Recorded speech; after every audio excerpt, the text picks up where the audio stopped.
আসসালামু আলাইকুম বন্ধুরা, আশা করি তোমরা সবাই ভালো আছো আর আমিও ভালো আছি। আর যেহেতু আমের মুকুল আসা শুরু করেছে, তাই চারদিকে শুধু পাখির কিচিরমিচির ডাক শোনা যাচ্ছে।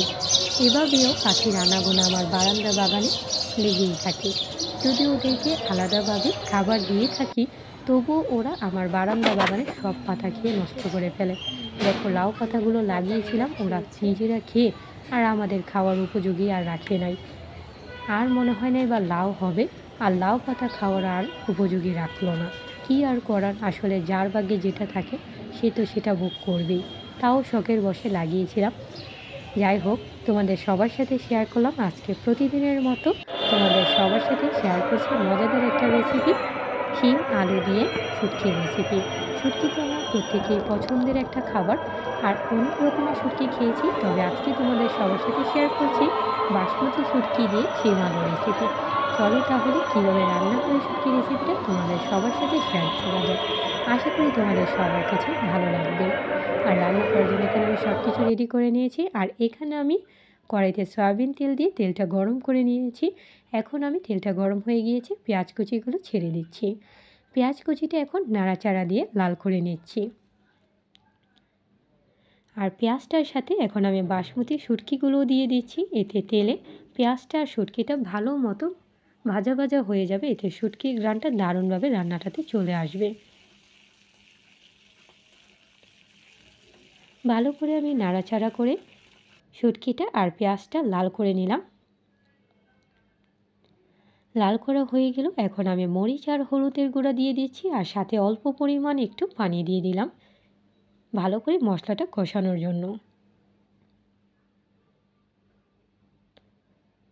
মশলাটাতে এখন দিয়ে দিচ্ছি অল্প পরিমাণ একটু রসুন বাটা। এতে রান্নাটাতে দারুণ ফ্লেভার আসবে, খেতেও ভালো লাগবে।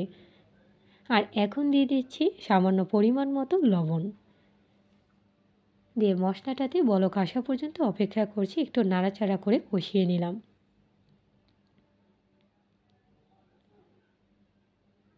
মশলাটাতে একদমই বলক চলে এসেছে। এখন আমি শিম আলুগুলো দিয়ে দিচ্ছি।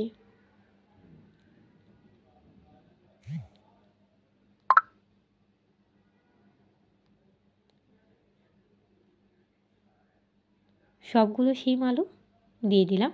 এখন আবারও মশলাগুলোর সাথে শিম আলুগুলো নাড়াচাড়া করে নিচ্ছি।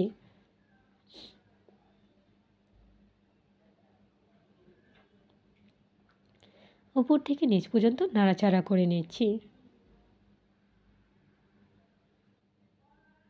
এখন শিম আর আলুটা যাতে ভালো মতো গলে যায়, আমি আবারও একটু বেশি করে পানি দিয়ে এখন কিছুক্ষণের জন্য ঢেকে রাখবো।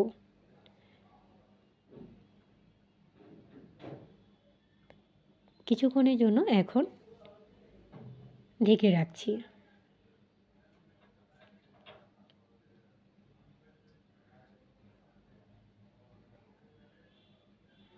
ঢাকনাটা তুলে নিচ্ছি। দারুণ স্মেল বের হয়েছে। যা তোমরা পাচ্ছ না, তোমরা পেতে হলে কিন্তু আমার মতো করে একবার হলেও রান্না করবে। আশা করি তোমাদের সবার কাছে ভালো লাগবে। আর শুটকিটার পানিটা এখনও আছে, তাই আবারও আমি কিছুক্ষণের জন্য ঢেকে রাখলাম। ঢাকনাটা তুলে নিচ্ছি। দেখতেই পাচ্ছ আস্তে আস্তে বলক চলে আসছে।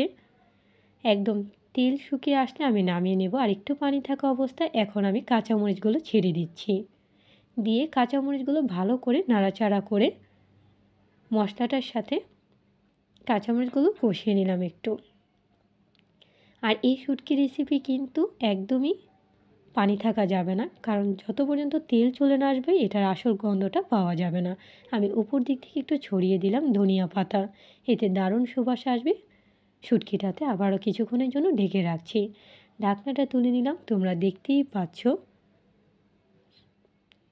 এটা শুধু কিন্তু দেখতেও সুন্দর না, খেতেও কিন্তু অসাধারণ।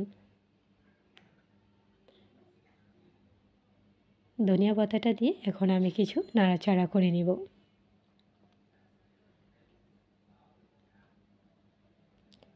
ভালো মতো করে আমি নাড়াচাড়া করে নিচ্ছি।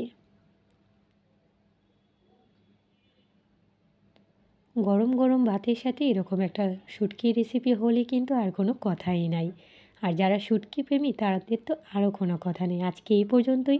আশা করি তোমাদের সবার কাছে আমার রেসিপিটা ভালো লেগেছে।